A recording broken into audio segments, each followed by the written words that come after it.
आइए, सुनिए, देखिए, समझिए सनातन सत्य।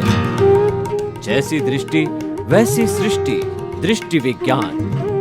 कुदरत, कुदरती रचना एवं कुदरत के कानून से शाश्वत सुख की प्राप्ति।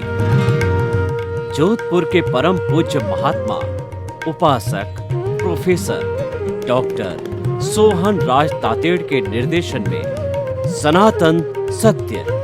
जैसी दृष्टि वैसी सृष्टि, दृष्टि विज्ञान।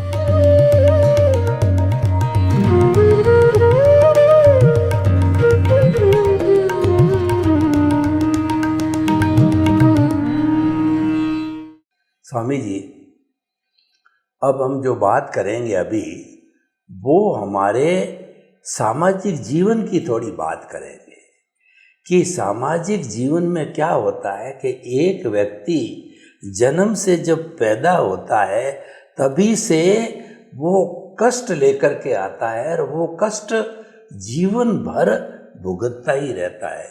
आर्थिक दृष्टि से, पारिवारिक दृष्टि से, संतान की दृष्टि से, स्वास्थ्य की दृष्टि से, अनबन की दृष्टि से, अपयश की दृष्टि से, तो वो व्यक्ति क्या है बेचारा काफ़ी दुखी हो जाता है।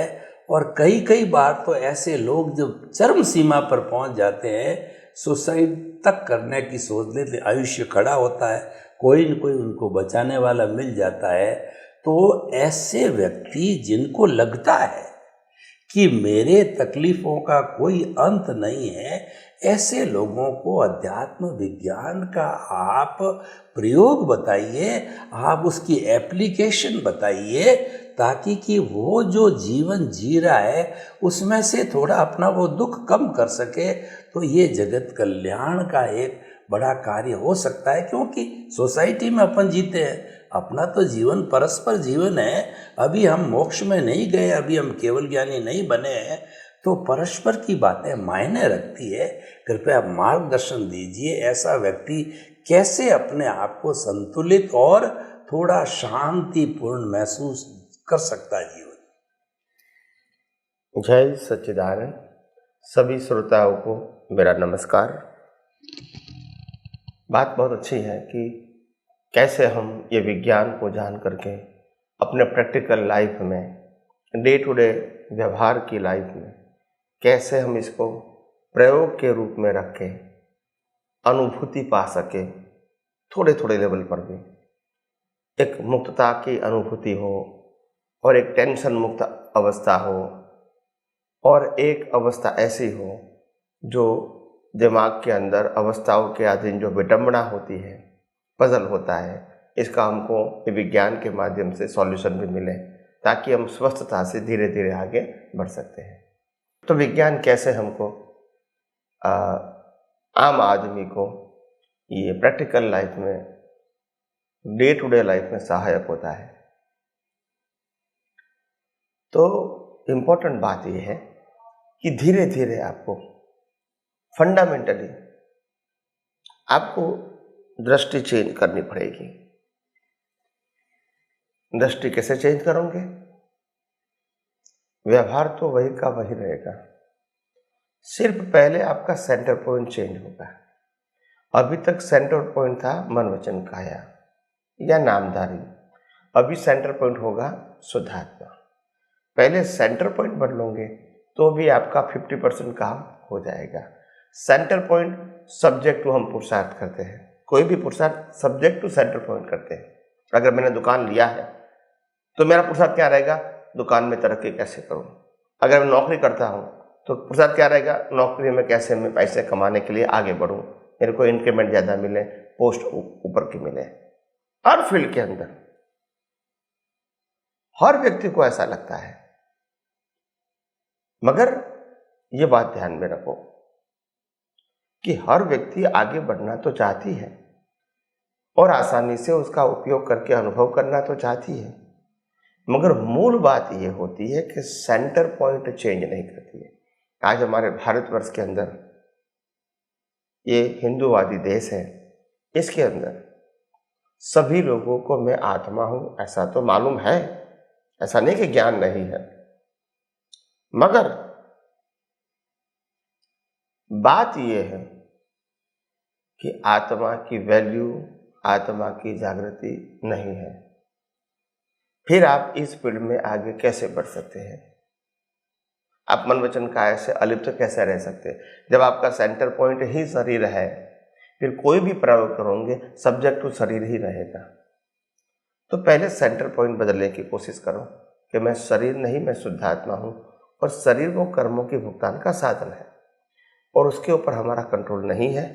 वैसे आत्मा के ऊपर भी हमारा कंट्रोल नहीं है, मगर सेंटर पॉइंट आत्मा रखोगे तो पुरुषार्थ सब्जेक्ट टू सोल रहेगा, सेंटर पॉइंट शरीर रखोगे तो पुरुषार्थ सब्जेक्ट टू बॉडी रहेगा। प्रश्न इतना है, तो सेंटर पॉइंट बदलने की बात करता हूं मैं दृष्टि के अंदर, जिसको हम ज्ञान भी बोल सकते हैं। दूसरी बात, हम अपने व्यवहार जीवन में मन वचन काया से जो कुछ भी क्रियाएं होती है समय समय पे संजोगों के अधीन, घर परिवार समाज के अंदर, उस समय हमारी जो दृष्टि है जो लेकर आए हैं वो तो डूअरशिप और ओनरशिप फॉर्म की होगी ही, मगर ये दृष्टि को हमको बदलना है।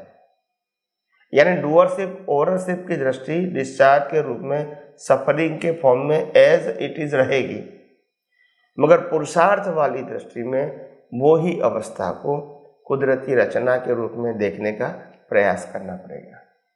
तभी आपको आदि व्याधि उपाधि में भी समाधि का अनुभव होगा। आदि व्याधि उपाधि बंद नहीं होगी, उसमें आपका समाधि का एहसास होगा। क्यों होगा? क्योंकि जब मन वचन काया और उनकी अवस्था मात्र कुदरती रचना है, तो फिर आदि व्याधि उपाधि वो तो प्रकृति का सब्जेक्ट है, वो आपका सब्जेक्ट नहीं है। उसीलिए तो आपको समाधि कोई चमत्कारिक बात नहीं है। समाधि का मतलब होता है जो आपका सब्जेक्ट नहीं है वो सब्जेक्ट से आप मुक्त हो गए। इसीलिए जो आदि व्याधि सब्जेक्ट जो मन वचन काया का है वो आपका नहीं रहा, उसको हम समाधि बोलते हैं। ये समाधि का मतलब आंखें बंद करके बैठ जाना, दुनिया को भूल जाना, ये समाधि नहीं है। समाधि का मतलब होता है 100% universal truth awareness, so that you can separate the relative truth and real truth. So ये सेपरेशन की ये समाधि है, ये जागृति की समाधि है, ये उपयोग की समाधि है, ये ब्लाइंड समाधि नहीं है। तो इसीलिए अगर मैं समझता हूं कोई भी व्यक्ति चाहे वो मुक्ति के मार्ग में आगे बढ़ना चाहे या न चाहे, मगर हिंदुस्तान का व्यक्ति है तो आत्मा को तो मानता ही है। तो इसीलिए मैंने सिंपल भाषा में कहा सेंटर पॉइंट आत्मा को बनाओ। भले मोक्ष का सब्जेक्ट छोड़ दो, मगर सेंटर पॉइंट आत्मा को बनाओ और अपना जो मन वचन काया रूपी शरीर है और मन वचन काया की अवस्थाएं जो निकल रही है, इसको हो सके इतना as far as possible कुदरती रचना ही देखने का प्रयोग चालू रखो। ये दोनों प्रयोग है, शुद्धात्मा में लक्ष्मी रखना वो भी प्रयोग है और कुदरती रचना देखना वो भी प्रयोग है। ये प्रयोग चालू रखोगे तो मैं समझता हूँ आपको ये विज्ञान समझना, विज्ञान का उपयोग करना और धीरे धीरे अनुभव से आत्मसात करके आगे बढ़ना आपके लिए बहुत सरल, सहज और सुगम हो जाएगा। यहाँ कोई डिफिकल्टी है ही नहीं और यहाँ कोई ड्यूअलिटी नहीं है, स्ट्रेट फॉरवर्ड मार्ग है। यहाँ कोई गोल गोल नहीं है, ये भी करना है, वो भी करना है, ये नहीं करना है, ये नहीं करना है, कोई सब्जेक्ट ही नहीं है जिसमें कंफ्यूजन है, ऐसी कोई यहाँ बात ही नहीं है। और सबसे बड़ी बात, सनातन सत्य में द्वंद्व नहीं होता है। द्वंद्व का मतलब ड्यूअलिटी, अच्छा भी है, बुरा भी है, लाभ भी है, नुकसान भी है, बिगिनिंग भी है, एंड भी है, ऐसा सनातन सत्य में नहीं होता है। तो इसलिए ड्यूअलिटी नहीं है तो कंफ्यूजन नहीं है, ड्यूअलिटी में ही कंफ्यूजन होता है और ड्यूअलिटी में ही व्यू पॉइंट होता है। सनातन सत्य में कंफ्यूजन भी नहीं है और व्यू पॉइंट नहीं है, स्ट्रेट फॉरवर्ड है, प्रिंसिपल, सिद्धांत। तो कहने का मतलब कोई भी व्यक्ति को अगर ये विज्ञान संसारिक जीवन में भी स्वस्थ रहने के लिए और अपना मनोबल को आत्मविश्वास की ओर आगे बढ़ाने के लिए और स्थिर रह के अपना जीवन व्यतीत करने के लिए, आत्मविश्वास के साथ व्यतीत करने के लिए और सभी प्रकार की अवस्थाओं की भुगतान से अपनी दृष्टि को मुक्त रखने के लिए ये विज्ञान बहुत बहुत बहुत इम्पोर्टेंट है।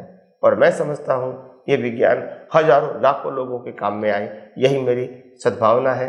आइए हम सब विज्ञान को और गहराइयों से समझने की कोशिश करें। बहुत बहुत धन्यवाद स्वामी जी आपका।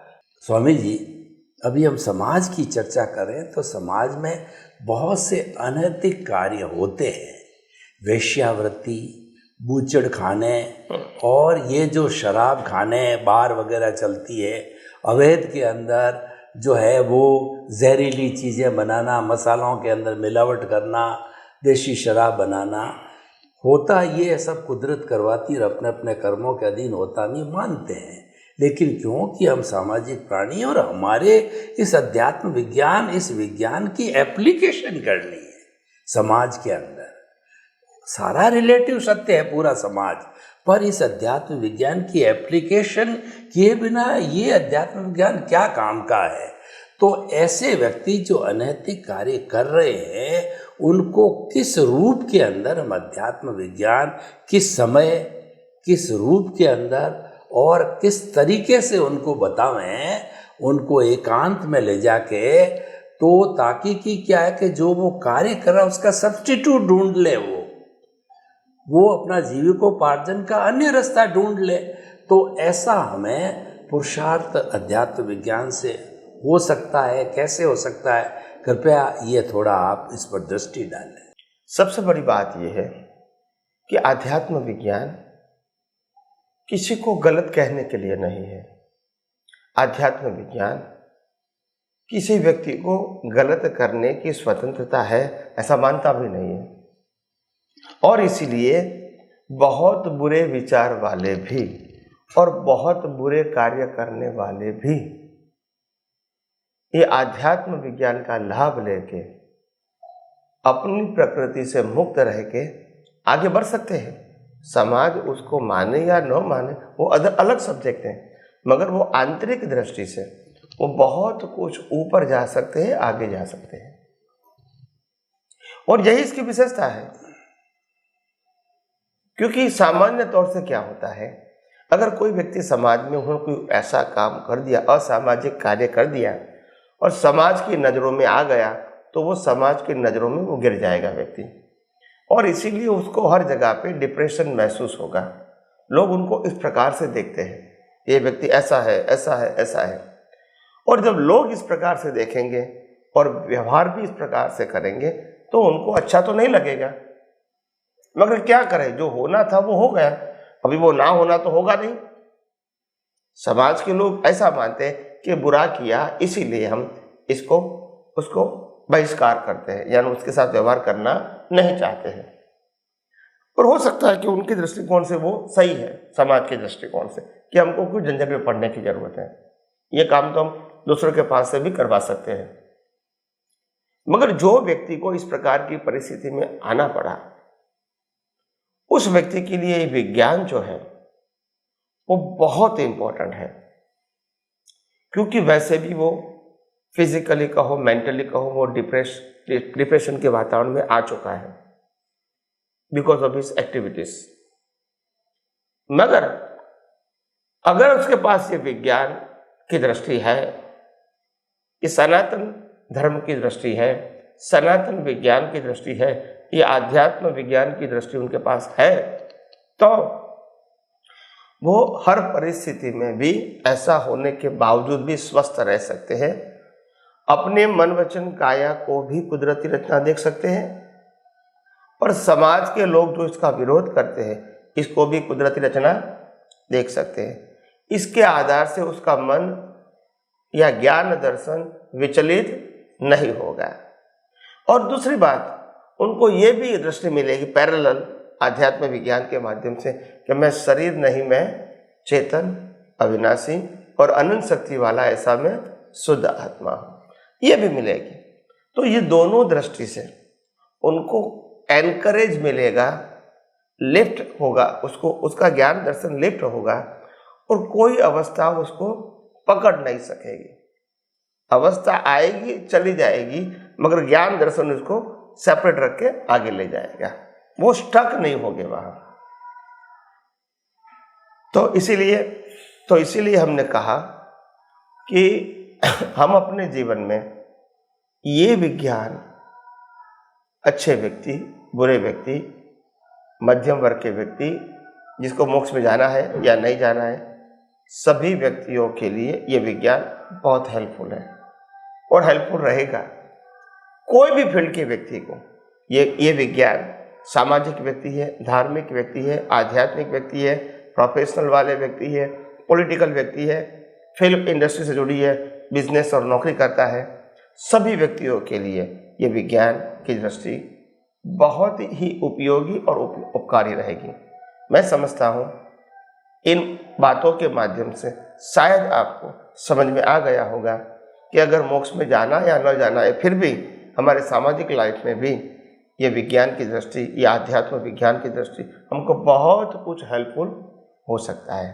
तो आइए हम सब यही विज्ञान को और गौर दृष्टि से आगे जाके समझने की कोशिश करेंगे और अपने जीवन को मंगलमय बनाएंगे। स्वामी जी, आपका बहुत बहुत धन्यवाद। हम थोड़ा अब गहन विषय को लेते हैं, क्योंकि आत्मा के ज्ञान के अंदर हमारे सारे कॉन्सेप्ट है वो क्लियर हो जाने चाहिए।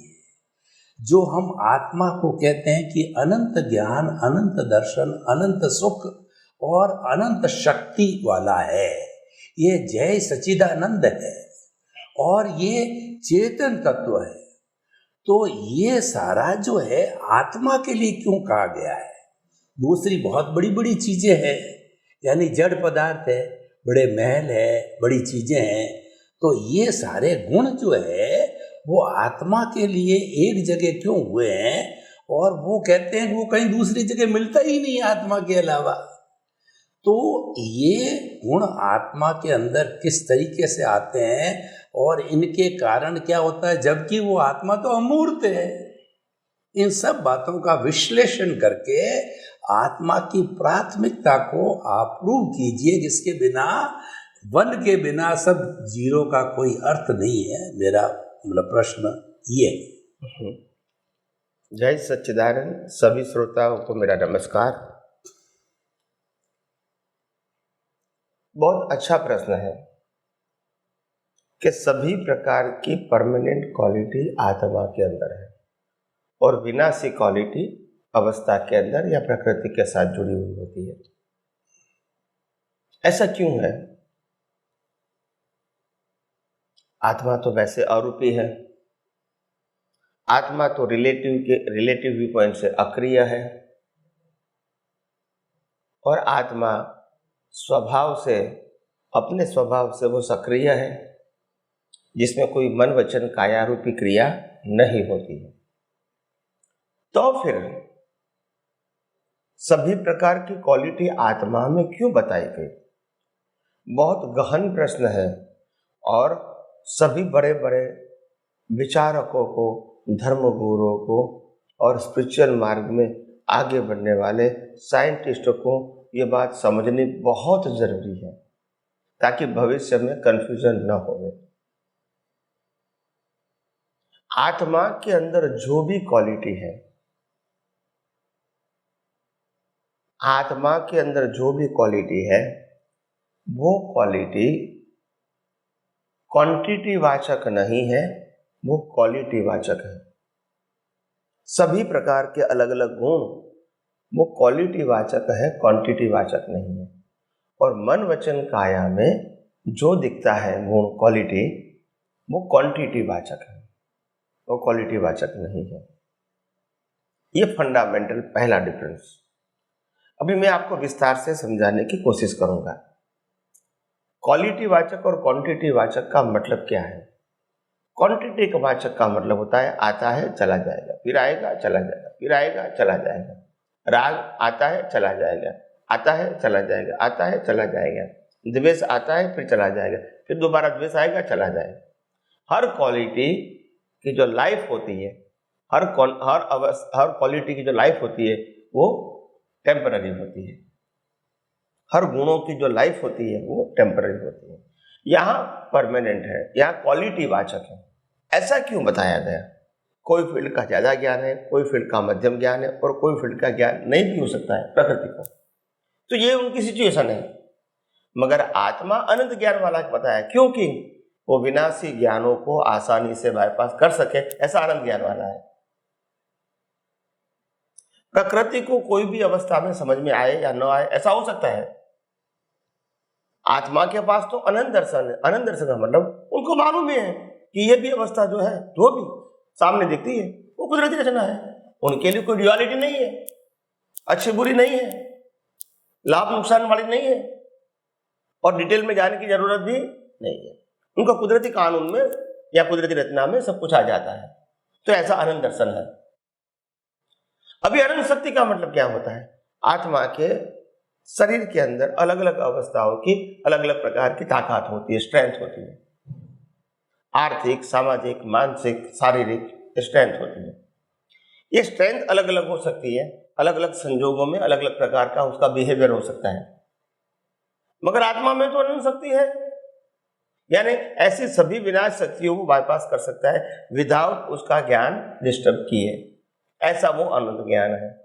अभी अनंत सुख का मतलब क्या होता है? हमको लगता है पैसे में सुख है, खाने में सुख है, कपड़े में सुख है, संपत्ति में सुख है, संबंध में सुख है, ऐसा प्रकृति मानती है और अनुभव करती है। तो ये सभी प्रकार के सुखों को बाईपास कर सके, ऐसा अनंत सुख वाला आत्मा है। यानी ऐसे सुखों में वो विचलित नहीं होगा।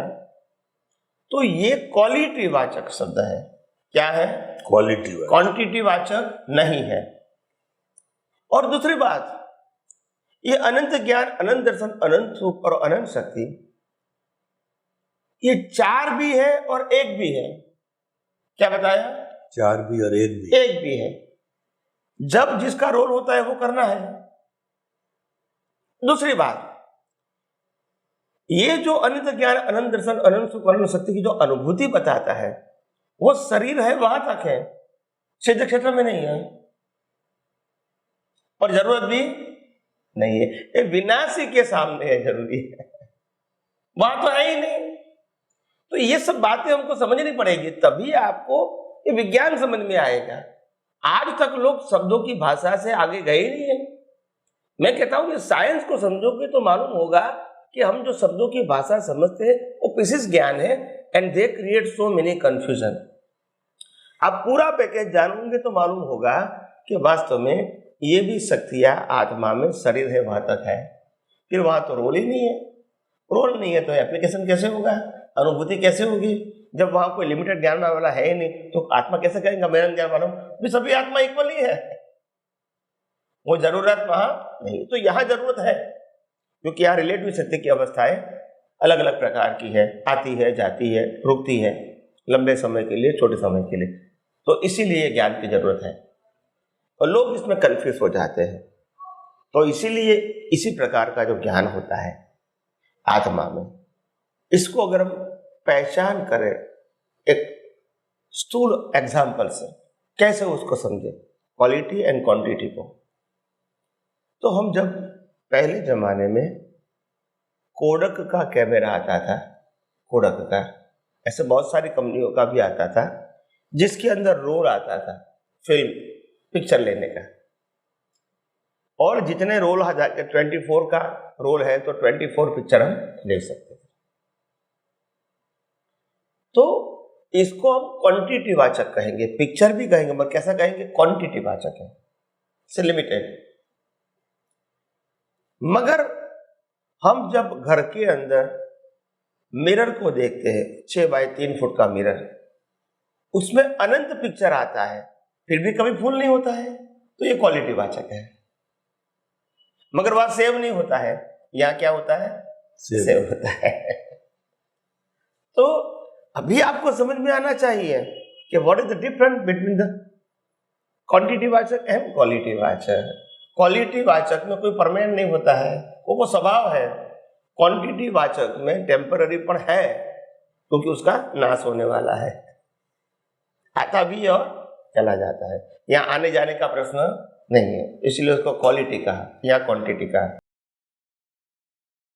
तो हर बातों में ये आध्यात्म विज्ञान में ज्ञान दर्शन को यही कहा, जो रिलेटिव सत्य का ज्ञान दर्शन है वो आता है और चला जाता है अवस्था के मुताबिक। भाई आप किसी के फादर हैं तो बच्चे के सामने आप फादर हैं, फिर आपको पत्नी आ गए तो हम उसके हस्बैंड हैं, फिर हमारे पिताजी आ गए तो हम सन हैं, तो हम तो एक ही हैं। अवस्था क्या होती है, जैसे अवस्था बदलेगी स्टेटस भी बदल हम तो वही का वही रहेंगे। तो क्योंकि रिलेटिव सत्य में ऐसा होगा, क्या बताया, ऐसा ही होगा। और उसको लोग नहीं समझ पाते हैं और कंफ्यूज हो जाते हैं कि आखिर मैं क्या हूं। तो इसीलिए ज्ञानी भगवान कहते हैं कि आपको रिलेटिव सत्य को आध्यात्म के मार्ग में क्यों अज्ञान बताया, क्योंकि उसी का ही नाश करना है। अगर वो उसको ही ज्ञान मानोगे, आप हर समय कंफ्यूज रहोगे और आप हर समय तनाव में रहोगे, आप हर समय भीख और भय की अवस्थाओं में रहेंगे, आप हर समय कर्तापद और मालिक की भाव की दृष्टि में ही रहेंगे। और इसीलिए आपका जो विजन है वो ड्युअलिटी वाला रहेगा। तो यहाँ विज्ञान में आपको साफ बता दिया कि मन वचन काया उनकी सभी अवस्था दुनिया की सभी व्यक्तियों की कुदरती रचना है। यानी उसमें फिर आपका सब्जेक्ट नहीं रहा। अगर कुदरती रचना है तो हम डिटेल में क्यों जाएंगे, सफरिंग कंपलसरी है, मगर आएगा और चला जाएगा। उसमें हमको काउंट करने की जरूरत इसीलिए नहीं है क्योंकि हमारा कंट्रोल नहीं है। तो हम इसमें जुड़ सकते हैं और नया कर्म बना सकते हैं और इससे अलग रह के मुक्तता की अनुभूति भी कर सकते हैं। दोनों पैरेलल है। तो विज्ञान आपको मुक्त रख के, उसके अलग रख के मुक्तता की अनुभूति करवाता है। ये विज्ञान का रोल है और मैं समझता हूं इस प्रकार का रोल है। तो आपको ये विज्ञान का जितना भी उपयोग करके अनुभव में आना ला सकते वो ला सकते हैं उपयोग करके। ये दृष्टि की बात है, ये क्रिया की बात नहीं है। तो और उसका उपयोग भी बहुत सरल है, मगर समझ के बाद सरल है, बिना समझ सरल नहीं है। तो इतना सरल उपयोग है उसके अंदर कि आप उसकी कल्पना नहीं करोगे। जो रिलेटिव सत्य में जानने के लिए, अनुभव करने के लिए इतने सारे ऑप्शन होते हुए भी आप कंफ्यूज हो जाते हैं और अल्टीमेट ट्रूथ पे आ नहीं सकते हैं रिलेटिव ट्रूथ के विजन से। यहाँ कोई ऑप्शन नहीं है, विकल्प नहीं है। इसीलिए सनातन सत्य को सिद्धांत के रूप में समझ के वो जागृति रखना आपके लिए आसान हो जाती है, क्योंकि वहाँ विकल्प या ऑप्शन नहीं है। इसीलिए जितने भी अनुभवी पुरुष भूतकाल में हो गए और वर्तमान में भी है और भविष्य में भी आएगा, अनुभवी पुरुष सबका एक ही मत रहेगा कि मुक्ति का मार्ग सहज है, सरल है, सुगम है। सिर्फ दाता दुर्लभ दुर्लभ दुर्लभ। दाता का मतलब अनुभवी पुरुष। तो इसीलिए मैंने कहा कि आध्यात्म विज्ञान सबसे सरल है, आध्यात्म विज्ञान, और सबसे डिफिकल्ट है रिलेटिव सत्य का ज्ञान। सबसे डिफिकल्ट, उसमें से बाहर निकलना कोई भी व्यक्ति के लिए आसान नहीं है, क्योंकि बहुत सारा विकल्प है। आप कुछ भी करोगे, सामने वाला अलग व्यू पॉइंट देखेंगे, आप क्या करोगे, तो वो तो वही व्यू पॉइंट बताएंगे ना आपको। तो इसीलिए हम भी अपने जीवन में यह आध्यात्म विज्ञान को साइंटिफिकली समझ के अपनी जो आत्मा की जो क्वालिटीज है और जो संसार की क्वालिटी है, दोनों से सेपरेट करके आत्मा की क्वालिटी खुद की क्वालिटी मानो और प्रकृति की क्वालिटी प्रकृति को मानो, विनाशी मानो और अंत होने वाली मानो, तो कोई कंफ्यूजन आपके जीवन में नहीं रहेगा। तो आइए हम सब यही विज्ञान को आगे आगे समझने की कोशिश करेंगे। स्वामी जी, आपका बहुत बहुत धन्यवाद उद्बोधन के लिए।